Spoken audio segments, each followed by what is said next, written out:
Et c'est vrai que, par exemple, prends le simple mot, ce terme d'islam, on oublie généralement deux choses.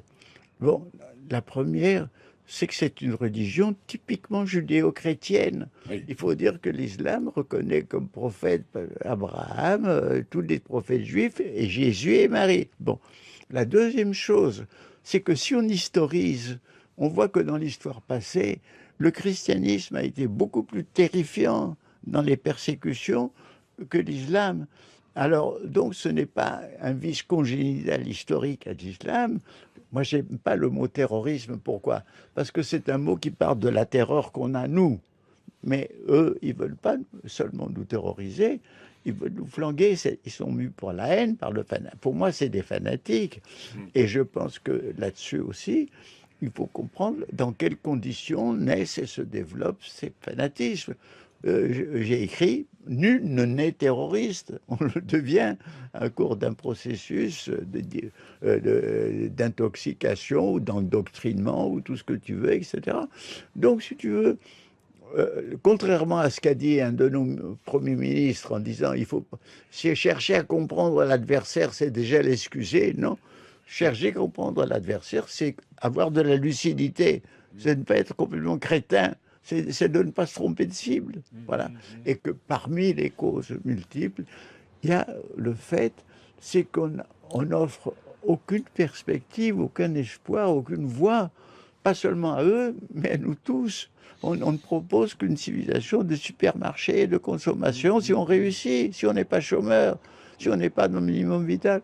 Donc, alors, il y a eu dans le passé des recherches de quasi-religieuses terrestres qui étaient le fascisme et le communisme. On a cherché d'un côté. Des religions de salut terrestre. Ah, le communisme, tel que je l'ai vécu pendant quelques années, Oui. c'était ça. C'était le bonheur sur terre, la paix, l'harmonie.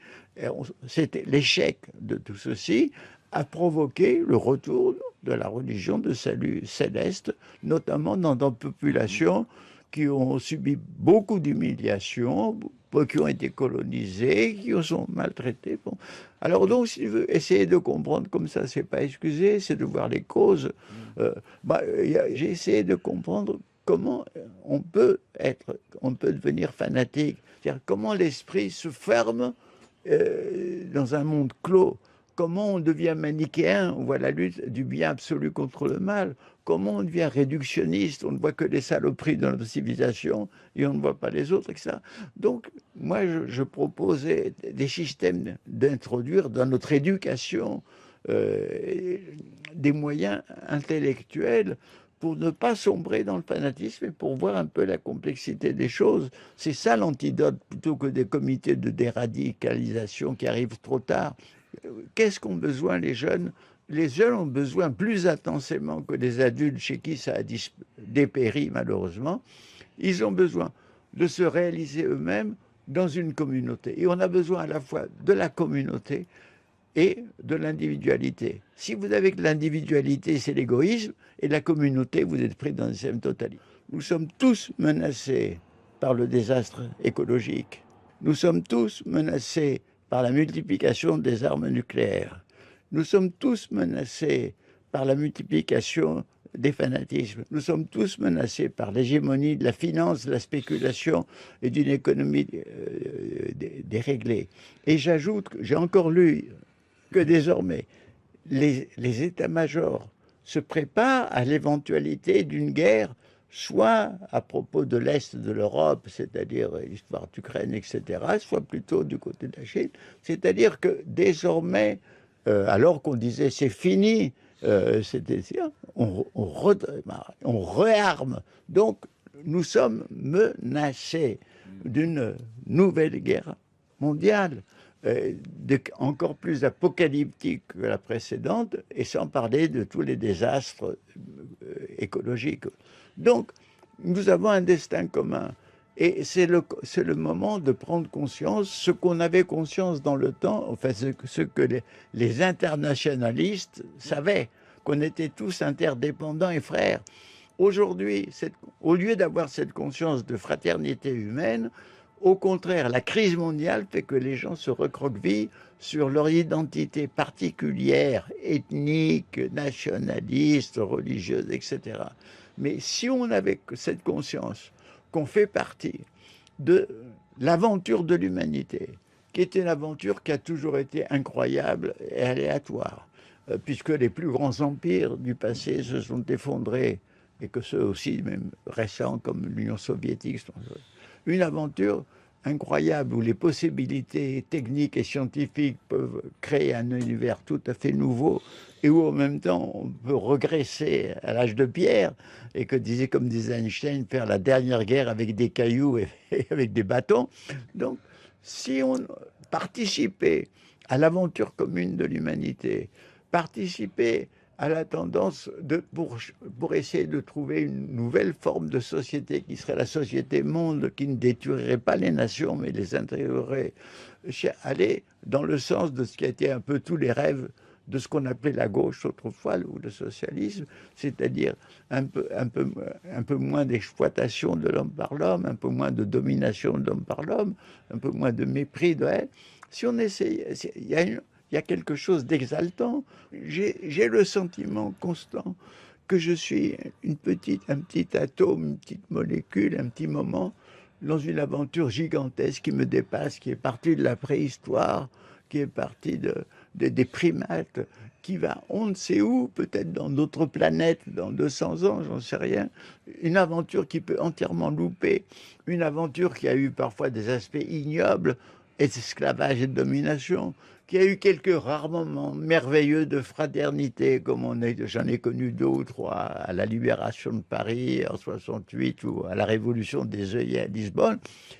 Et alors aujourd'hui, s'il y avait un minimum de service civique, de solidarité pour les jeunes, pour apprendre à aider les misères, parce qu'aujourd'hui la misère, c'est pas seulement la misère matérielle, elle s'accompagne de misère morale. Les vieux qui sont seuls, les personnes seules, les personnes qui se suicident.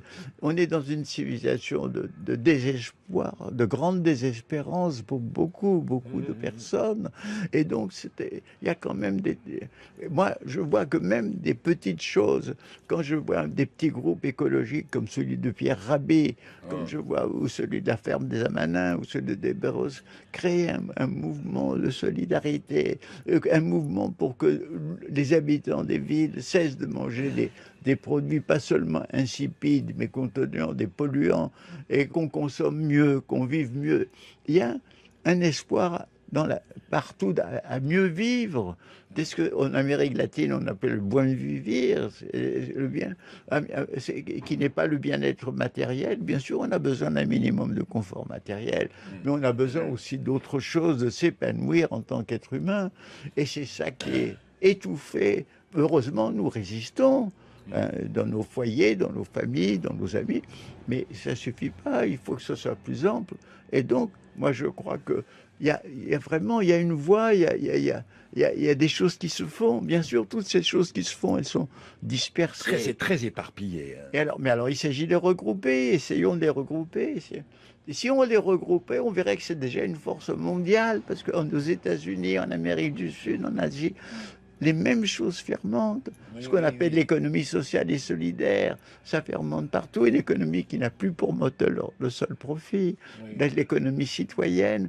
Donc, si tu veux, moi je crois qu'il y a tellement de choses qui nous sollicitent qu'il y a moyen de ressusciter l'espoir. Quand je dis l'espoir, ça ne veut pas dire une certitude. On peut louper, on peut échouer, mais l'espoir, c'est toujours le possible. En 65, tu considérais que le Parti socialiste devait se réformer. Qu'est-ce que tu penses de la scène politique aujourd'hui en France, de cette situation dans laquelle on est, avec ces primaires, avec ce... Tu suis ça Mais écoute, en dehors des choses plus précises, l'impression d'ensemble. Il n'y a plus de pensée politique. Les politiques, d'abord, ne lisent plus, ne sont plus cultivés. Ils ont des rapports de technocrates, d'éconocrates qui sont fragmentaires et limités. Il n'y a plus de pensée, ils sont à la remorque de l'économie, ils ne pensent qu'à la croissance, à des choses comme ça, le PIB.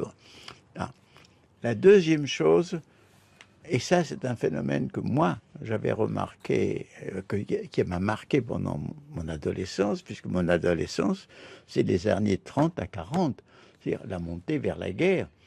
Le somnambulisme total du personnel politique pendant cette époque est inouï, sans parler du personnel militaire et toutes les conneries du genre.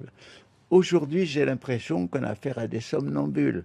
Ils sont fixés sur l'immédiate. Moi, j'ai fait un tweet qui dit « À force de sacrifier l'essentiel à l'immédiat, on sacrifie l'urgence de l'essentiel. » Formidable. Bon. Oui, je le répète Mais tout le temps, celui-là. aujourd'hui, c'est-à-dire, il y a un aveuglement, ils sont somnambules. Et c'est ça qui est inquiétant.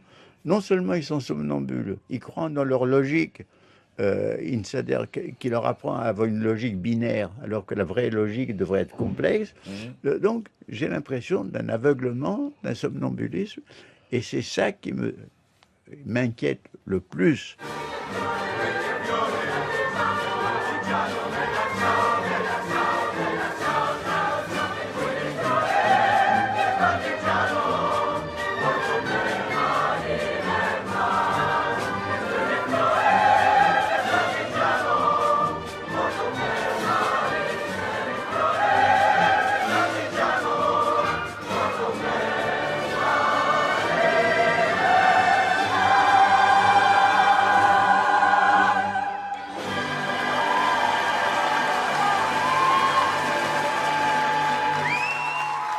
Qu'est-ce que tu as pensé de Nuit debout, là? C'est tous ces jeunes qui étaient place de la République, en train de refaire tout. Tu y es allé, t'allais faire un tour, là, ils t'ont fait venir, les gamins. Oui, Enfin, les oui. gamins, les gens. Oui, j'ai même parlé à leur télévision, radio, tout ça. Enfin, je voulais que ça dure parce que je dis, voilà un forum qui est installé. Alors que dans l'Antiquité, il y avait l'Agora à Athènes, il y avait le forum à Rome. Un forum où les gens parlent, où font des propositions, discutent. Donc je pensais que c'était une très belle initiative, d'autant plus qu'il n'y avait pas que des jeunes, il y avait des gens de tous âges, etc. Et que ce qui a été condamné, c'était des choses purement périphériques, c'était des agités qui arrivaient après, et qui voulaient casser, ou c'était un pauvre mec qui crachait sur Finkielkraut. Bon, ils ont fait comme si le crachat sur Finkielkraut était Un assassinat, oui. Comme s'ils passaient leur temps à cracher. Non, tout ça, on a voulu... j'ai vu des critiques les plus bêtes, disons, sur le forum, et moi j'aurais souhaité que ça reste comme lieu permanent, le petit forum de Paris, où on s'exprime, où des idées sortent, naissent, etc. C'était une initiative. Et en plus, il y a eu une partie musicale qui était très belle, parce que cet orchestre qui chantait La Bella Ciao,